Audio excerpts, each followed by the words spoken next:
Assalamualaikum warahmatullahi wabarakatuh. Selamat berjumpa kembali dalam kelas virtual mata kuliah Psikologi Komunikasi. Kali ini bersama saya, kita akan sama-sama mempelajari pokok bahasan ke-12 dan ke-13, yaitu mengenai psikologi kelompok. Pertama-tama, kita akan bahas mengenai alasan manusia berkelompok. Sebenarnya apa sih alasan manusia berkelompok? Jadi sebenarnya seperti kita ketahui, manusia adalah makhluk sosial yang memiliki sifat dasar berkelompok. Manusia tidak dapat hidup sendiri. Manusia perlu orang lain untuk bertahan hidup. Manusia juga perlu orang lain untuk beradaptasi terhadap keadaan lingkungannya. Dan manusia perlu orang lain untuk mendapatkan rasa aman. Sehingga dapat kita katakan bahwa berkelompok adalah fitrah manusia. Lalu apa pengertian dari kelompok? Kelompok merupakan sistem yang terorganisir di mana setiap individu berhubungan satu sama lain dan menunjukkan fungsi dan standar dalam melakukan hubungan di antara anggotanya.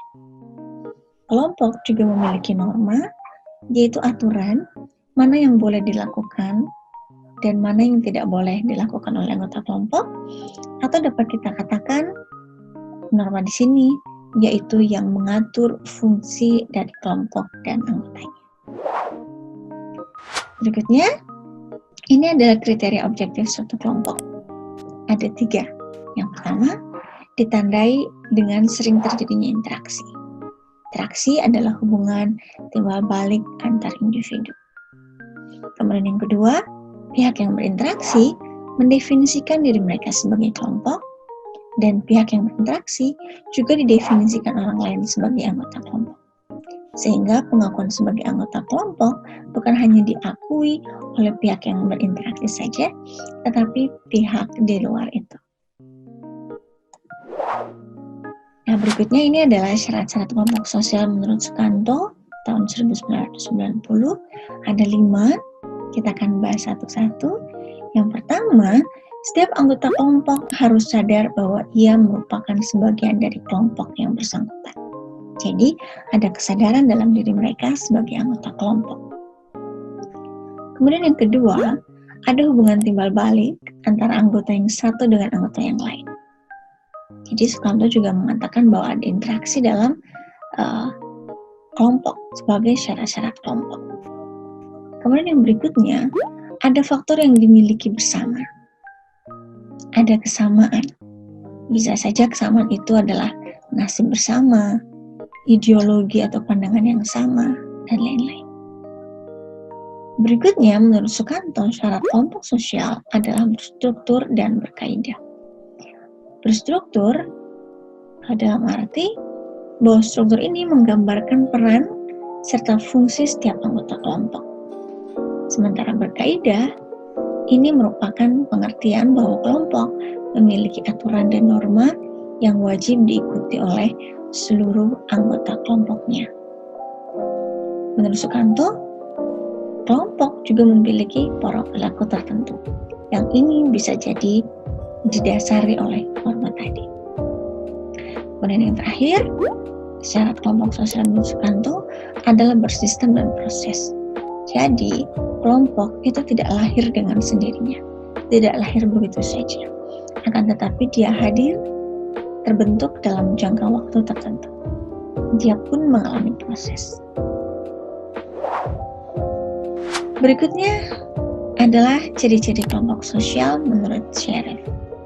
Dikatakan oleh Sherif, ciri kelompok sosial yang pertama adalah adanya dorongan atau motif yang sama pada tiap individu untuk masuk dalam sebuah kelompok.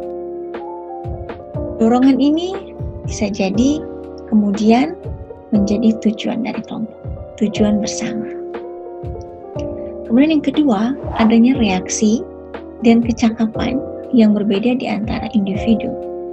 Sehingga akan muncul interdependensi, ya, saling ketergantungan satu sama lain, kemudian saling melengkapi dan saling mengisi. Berikutnya, adanya pembentukan dan penegasan struktur kelompok yang jelas, yang menunjukkan fungsi dan wewenang setiap anggota kelompok. Berikutnya, adanya penegasan dan peneguhan norma-norma pedoman tingkah laku anggota kelompok yang mengatur interaksi dan kegiatan kelompok. Norma-norma tersebut bisa saja berupa norma tertulis ataupun tidak tertulis. Kemudian berikutnya kita lihat apa saja sih menjadi alasan seseorang untuk bergabung dalam kelompok. Yang pertama, kelompok membantu individu untuk memenuhi kebutuhan psikologi dan sosial yang hanya didapatkan melalui penerimaan dan pemberian perhatian dan atensi atau rasa kepemilikan, termasuk rasa bangga, rasa cinta, dan rasa pertemanan. Kemudian kedua, kelompok membantu kita mencapai tujuan yang kita dapatkan bila kita bergabung dengan kelompok. Apa yang tidak dapat dicapai secara individual seringkali menjadi mungkin dicapai melalui tindakan berkelompok. Kemudian berikutnya, berkelompok menyediakan informasi dan pengetahuan yang tidak mungkin didapatkan bila tidak bergabung, sehingga diperlukan lebih dari satu orang untuk mengumpulkan bakat, mengumpulkan pengetahuan, mengumpulkan informasi agar suatu pekerjaan dapat terselesaikan. Yang berikutnya, kelompok menghadirkan rasa aman dan nyaman, dapat mengurangi rasa ketidakamanan dari kesendirian, dan juga dapat menumbuhkan rasa percaya diri seseorang. Berikutnya, kita lihat karakter suatu kelompok yang menurut Johnson & Johnson tahun 1997.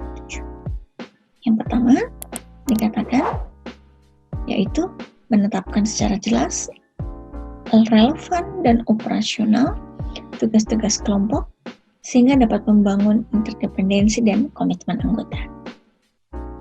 Kejelasan dalam tugas-tugas kelompok ini sangat penting agar tidak terjadi tumpang tindih dalam keberlangsungan atau pengerjaan tugas kelompok.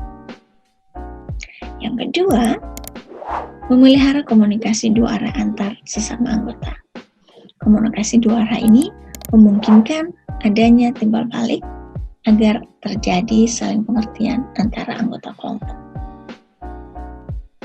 Berikutnya, kepemimpinan dan partisipasi secara aktif.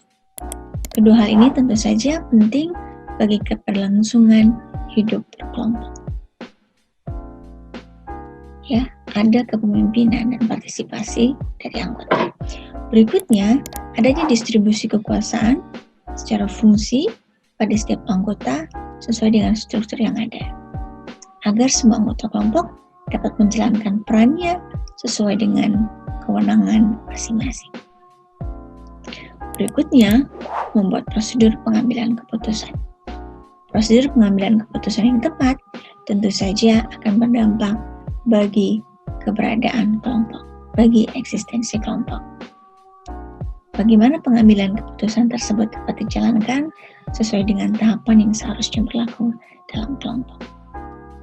Kemudian yang berikutnya yaitu adanya pengelolaan konflik secara konstruktif. Pengelolaan konflik ini diharapkan dapat membuat konflik memiliki dampak positif bagi kelompok. Bagaimana konflik bisa membangun kelompok tersebut. Berikutnya kita akan lihat fungsi kelompok, ada beberapa. Yang pertama, hubungan sosial. Apa maksudnya? Yaitu di mana kelompok bagi individu adalah sebagai tempat berkumpul, di mana bisa menjadi tempat untuk menjalin hubungan sosial. Yang kedua, fungsi kelompok adalah sebagai fungsi pendidikan, yaitu sarana untuk bertukar pengetahuan. Ada 3 faktor yang mempengaruhi bagaimana kelompok dapat menjalankan fungsi pendidikan. Yang pertama adalah jumlah informasi baru yang dikontribusikan. Semakin banyak informasi yang dikontribusikan, maka akan semakin banyak informasi atau pengetahuan yang dipertukarkan. Yang berikutnya adalah jumlah partisipan dalam kelompok atau besarnya anggota kelompok. Ini bisa terkait dengan produktivitas kelompok. Semakin besar kelompok juga memungkinkan semakin banyak informasi yang didistribusikan. Semakin banyak informasi yang dapat diketahui oleh anggota kelompok. Yang berikutnya adalah faktor frekuensi interaksi di antara para anggotanya. Frekuensi interaksi ini merujuk pada berapa banyak waktu yang dialokasikan atau digunakan oleh anggota kelompok dalam berinteraksi. Semakin banyak frekuensi untuk berinteraksi, dapat semakin baik untuk menciptakan saling pengertian dan saling pemahaman. Yang berikutnya masuk kepada fungsi yang ketiga, yaitu fungsi persuasi. Fungsi persuasi adalah sebuah fungsi untuk mengarahkan anggota kelompok agar mau melakukan sesuatu atau sebaliknya agar tidak mau melakukan sesuatu. Kemudian yang keempat, fungsi pemecahan masalah, yaitu sebagai tempat untuk mendapatkan solusi atas masalah yang dihadapi oleh para anggota kelompok dan kelompok itu sendiri. Fungsi pemecahan masalah ini juga akan terkait dengan penemuan alternatif solusi untuk permasalahan tersebut dan bagaimana pengambilan keputusan alternatif mana yang akan diambil. Yang berikutnya yang terakhir adalah fungsi terapi. Fungsi terapi ini mencapai perubahan personalnya. Tujuannya adalah untuk ini. Itu ya seperti pada teori seperti pada kelompok terapi misalkan. Kelompok terapi para pecandu rokok di mana dengan berkelompok mereka berharap dapat sama-sama lepas dari ketergantungan terhadap rokok. Baik, berikutnya kita akan bahas mengenai gaya kepemimpinan dalam kelompok. Apa gaya kepemimpinan dalam kelompok itu?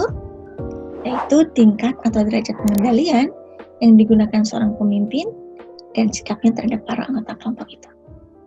Terbagi menjadi 5. Yang pertama adalah gaya otoritarian, gaya kepemimpinan birokratik, gaya diplomatik, gaya kepemimpinan demokratik, dan gaya laissez-faire atau group-centered. Kita akan bahas satu persatu. Yang pertama, gaya otoritarian. Dalam gaya kepemimpinan ini, seorang pemimpin merupakan seorang pengendali atau controller. Pemimpin menyandarkan diri pada aturan-aturan, memonopoli tindak komunikasi, seringkali meniadakan umpan balik, dan dalam gaya kepemimpinan ini, hubungan antara pribadi anggota renggang dan bersifat antagonistik.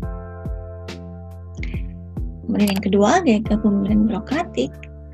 Dalam gaya kepemimpinan ini, pimpinan bertindak sebagai pengawas atau supervisor dan mengkoordinasikan aktivitas kelompok.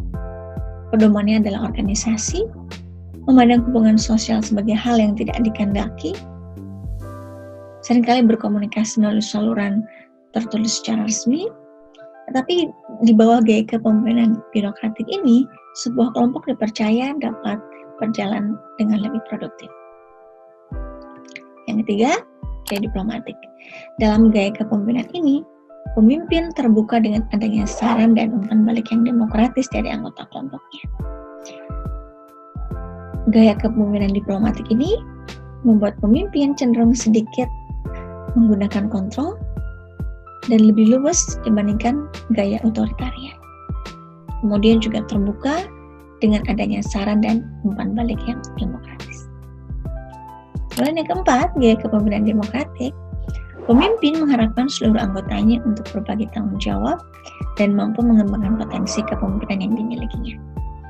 Memiliki kepedulian terhadap hubungan antar pribadi maupun tugas, dan mampu memaksimalkan kemampuan para anggotanya. Yang berikutnya adalah gaya laissez-faire atau group center. Pemimpin menginginkan seluruh anggota kelompok yang berpartisipasi tanpa memaksakan atau menuntut kewenangan yang dimilikinya. Pemimpin cenderung berlaku sebagai penghubung yang menghubungkan kontribusi atau sumbangan pemikiran dari anggota kelompoknya. Demikian penjelasan mengenai psikologi kelompok. Semoga dapat menambah wawasan dan pemahaman. Terima kasih atas perhatiannya. Assalamualaikum warahmatullahi wabarakatuh.